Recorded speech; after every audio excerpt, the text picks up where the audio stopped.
llegando a su casa de mi madre. Cuando yo era niña crecí acá y estoy llegando Cariñcita Pucawasi con mucho cariño y amor, recordando mi infancia. Y saludos para mis dos hermanas que están en California, Octavia Chipana, Juana Chipana y don Nelson Derbyshire.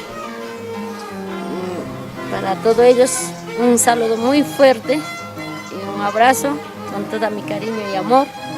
Que aquí está presente su hermana, llegando a su casa de su madre. Es un recuerdo que yo estoy haciendo para toda mi familia, con cariño y amor. También recordando a mi madre en su casa, en la casa donde crecimos, donde hemos estado cuando éramos niñas. Todos hemos estado acá jugando, pelearnos y todo.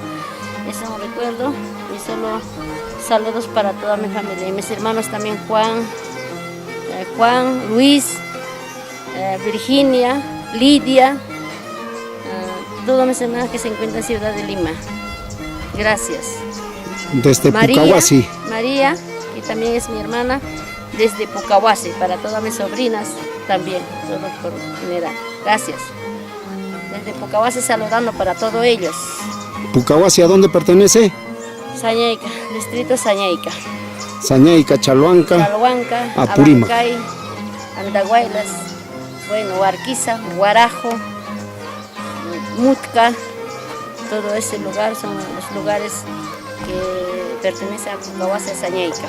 Entonces, gracias, estoy en mi pueblo, este es un orgullo para mí y una alegría a la vez, porque estoy de nuevo recordando mi niñez, mi juventud. Gracias.